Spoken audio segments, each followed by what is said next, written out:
knew that you could have this during pregnancy, the struggle is real. Hi vlog, welcome to my pink notebook. Today's episode is going to be all about my first trimester, how I dealt with body changes, cravings and symptoms. So let's get started. So when we hear about pregnancy, we obviously hear about cravings. So I'm going to give you all the cravings that I had, and if you watched the previous episode, you know that I waited 11 days of late period before I took a pregnancy test. So during that time, I already had some kind of cravings, even though I didn't know I was pregnant. So it started with lemon juice and cucumber with a bit of salt. Sometimes I'd have lettuce with lemon juice. And then I wanted even more sour, so I was looking for vinegar. But in the UK, they use malt vinegar, or sometimes you could find apple cider vinegar, but that wasn't my kind of vinegar. I wanted something stronger, something so sour that it was going to burn my throat, you know. So I was looking for white vinegar. So after checking several supermarkets, I finally got hold of some white vinegar, and that's how I was eating my cucumber, just with a bit of vinegar, a bit of lemon juice and salt. That's it. And I was eating the whole thing, and then after that I just drink the juice. Another craving that I had, which is not very common, I used to get those ice lollies, and I used to put lemon juice on them, and then I'd sprinkle some salt and chili flakes. So good. So that was early pregnancy, and after I found out that I was pregnant, I started craving fruits, all kinds of fruits, starting with blueberries, kiwis, strawberries, oranges. I swear I never buy oranges. Like, I always walk past them in the supermarket all year round. But during my first trimester, I was obsessed with oranges. Not tangerines, not something similar. It had to be oranges. I was obsessed with them. Anything juicy, like peaches. Oh my God, I love peaches. Like, I'm still craving fruits up to now, by the way. Something that I found very interesting is that I love coffee. I used to always drink coffee in the morning. I would never go without coffee. And when I knew that I wanted to get pregnant, I was trying to cut down coffee, and it was so difficult. Like, I always ended up having it. I feel like I was probably addicted, because I even tried to shift to decaf and I hated it. I just wanted this caffeine inside me. So then I was thinking, how is it going to be if I ever get pregnant? I'm going to struggle so much. And another thing that I love is eggs, especially for breakfast, but it has to be runny. I hate when the egg is like fully cooked. I literally get upset if I overcook my eggs. Like, I won't even touch it. I'll just give it to my boyfriend. And I was worried about that as well, because raw eggs can carry listeria and it's not recommended during pregnancy. So I knew I was going to struggle with that too. But guess what? Since day one of knowing I was pregnant, I didn't want coffee. I didn't even have to make any effort to stay away from coffee. I just didn't fancy it at all. In fact, I even developed a kind of aversion against coffee. Even the smell wasn't attractive to me. And same with eggs. I was retching just by the thought of it. And that's when you know that nature is well made. My brain worked together with my body to keep me away from all the bad things and make me crave the good things. And I remember I was thinking about like all the alternatives I could have instead of coffee. I even bought some hot chocolate, which I never even had some. And that's another thing as well, because I'm a big chocolate lover. And for the whole first trimester, I didn't want any chocolate. I even had my favorite chocolate bar, and I was keeping it in my bedside table, just right next to me. And when I found that I was pregnant, I never even finished it. Like, I remember I went on holiday and came back the next year, and it was still there in the drawer. Like, it stayed there for ages. I find it incredible. The only thing that was difficult for me in terms of diet restriction was cheese, I have to say. Even now, I just can't wait to have some blue cheese, some brie, all the good cheeses, you know. That's actually hard, I admit. Right, let's get down to business now. So I've drawn up a list of all the main symptoms that I had during my first trimester. So I'm going to make a ranking from the mildest symptom to the wildest symptom. I've got 7 symptoms that stood out during my first trimester. Starting with number 7 at the very bottom, we have cramping. So at the very start, I started experiencing a lot of cramping. If you saw the last episode, you'd know that I think it was probably during the implantation, but it lasted for a good 4 weeks, I'd say, which was very scary because before I took the pregnancy test, I obviously thought, I was convinced that it was my period and I wasn't bleeding at all. And then I found out that I was pregnant and it scared me because, you know, I thought I was probably miscarrying my baby or something. I was really, really scared of that. I even called 111. I called the midwife as well to ask for advice, and they told me to take paracetamol. But the thing is, I don't really like medication, especially knowing that I'm pregnant. I know they say that paracetamol is safe for the fetus, but I just don't really like drugs. So I just chose to endure the pain, and I wasn't bleeding, so that was a good thing. I guess if I was bleeding, it would have been a different story. But thank God it was just some kind of cramping. Probably because my body was changing, you know, my uterus was kind of like taking more space in my tummy, I don't know. So the cramping is only number 7 because it wasn't too strong either. It was just like period cramps really. The most difficult part of that was to deal with it psychologically. Every time I was going to the toilet, I was scared of seeing any blood or anything, so it was very stressful for me. So number 6, we have constipation.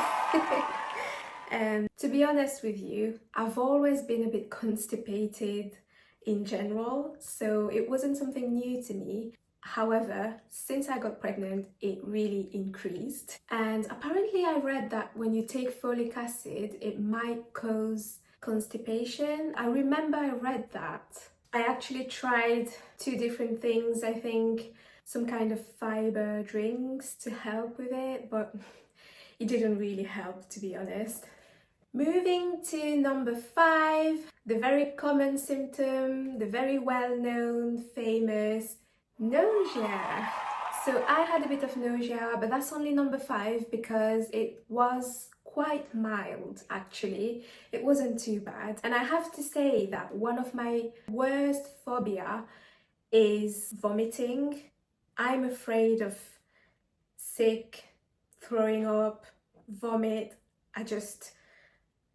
I hate it. I'm scared of it. And for a long time in my life, I always associated pregnancy with vomiting. And that's one of the reasons why for a long time I was kind of scared of pregnancy, because I've always wanted to have children, but the idea of going through pregnancy and being sick all the time, it really scared me so much that I was scared of pregnancy for a long time. And when I finally felt like I was ready, like physically ready to be pregnant, I was still worried about the morning sickness, because that's like the main symptom that you hear. You know, a lot of women, they can't even stand the smell of anything. They'll just rush to the toilet, or like they can't taste anything, or even sometimes just thinking about some type of food will just make them sick. But for me, it wasn't like that. And I'm so glad. I didn't have much morning sickness, to be fair. I felt nauseous. And the thing with nausea was that if I wake up with it, I'd feel nauseous for the whole day. And I'd go to bed feeling nauseous. But it was mild, but it was there. all day, you know, so it was uncomfortable. And the only time that I actually had an issue with smell was one time my boyfriend decided to cook himself some salmon, and the smell of it made me feel so sick. Really, that was the worst. It was actually the only time that smell bothered me so much. But I have a feeling that it would have been like that even if I wasn't pregnant, because I hate salmon anyway. So yeah. Coming at number 4, we have tiredness, fatigue, exhaustion, the very low energy. I got to a point where I was so tired. I didn't even have energy to clean. Sometimes I'd have my dinner, I'd finish my plate and just leave it here on the table and just go wash my face and go to bed. Like, I didn't even bother putting my plate in the sink, that much I was tired. So obviously this is number 4, but there's actually another symptom that is the reason why I was so tired. Symptom number 1 in particular is to blame. Anyways, we're coming to our top 3 of the worst symptoms of my first trimester. So number 3 was breast pain. Yes, I could see my breast growing day by day, and it was so sore. It was pulling down and it was so painful. I couldn't even sleep without a bra, so I ended up buying those kind of bralettes so I could sleep with, just to have some kind of support, because I just physically couldn't carry my own breast. It was horrible. The struggle is real. Okay, so are we ready for number 2? The second worst symptom that I had was the one and only back pain. Oh my god, it was so hard. Back pain was awful, awful. I never had such a bad back pain in my life. I felt like my back was folding in two. I even had to stop working at some point because I couldn't do it anymore. It was too painful, and that's what made me feel so tired as well. The first symptom is the main reason why I was so tired, but back pain also contributed to it.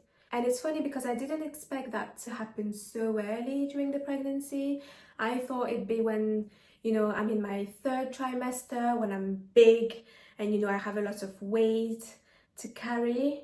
But apparently it doesn't happen to everybody, but for some women, because our ligaments and, you know, all the joints in our body, they're kind of like moving to make space for the uterus. You know, some kind of like movements are going on in the body, and because of that, all those joints are very sensitive, they're very tender, and that's what causes the back pain. And it was the lower back as well that really hurt me, which is the worst back pain, really. Okay, so now I'm going to reveal that very first symptom that I never heard of before. I never knew that you could have this during pregnancy. It usually affects between 20 and 30% of pregnant women. It's not very common, but it's a nasty one. And that symptom is rhinitis. Pregnancy rhinitis is a stuffy or blocked nose during pregnancy that's not caused by allergies or a cold. You might also have a runny nose, sneezing, and nasal swelling. Pregnancy rhinitis usually happens in your 3rd trimester and can last until 2 weeks after you deliver.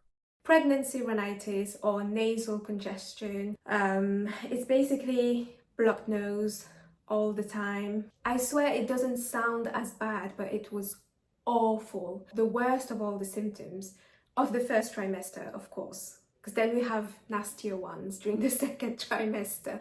But during the 1st trimester, that was the worst symptom for me, and it was the fact of not being able to sleep. So because I had a blocked nose all the time, I had to sleep with my mouth open, and I could only close my eyes for about maybe just 10 minutes maximum. But then I had to close my mouth because it was so dried, and I just couldn't just breathe throughout my mouth for the whole night, and it just kept me awake every night. Also, the fact that laying down wasn't a good idea because of the blood flow. Automatically my nose, which were already blocked anyway, but it just became even like too blocked to a point where I couldn't breathe literally. And because of that, I had insomnia. Actually, I don't even know if I should call it insomnia, because I was feeling sleepy, like I wanted to sleep, but I just couldn't because I couldn't breathe. So that's why I felt so tired every day, because I was always underslept. I always missed sleep. I tried to find some solution. I got myself a humidifier for the room. It didn't really help, to be honest. I almost did some inhaling with essential oil, but then I read that apparently it's not recommended during pregnancy to use essential oil. So it's good that I checked that actually. I actually did some inhaling, but just with water, just with hot water, like just the steam. It didn't really help, or it would maybe kind of like make my nose a little bit more runny. But then as soon as I blow my nose and try to empty it, it will block again. So yeah, I was really desperate, and I was hoping that there was some kind of solution for it. So, you know, I asked the midwife, I asked the GP, I even called 111, and the only solution they came up with was the saline solution. So kind of like a spray with saline water. I'm not sure if that's how you pronounce it. So like a nasal spray, and honestly, it would help with unblocking the nose, but then as soon as I empty it, it just filled again with mucus. And apparently it's due to the shifts of hormones, and because we have like an increase of blood flow, it's creating this overproduction of mucus.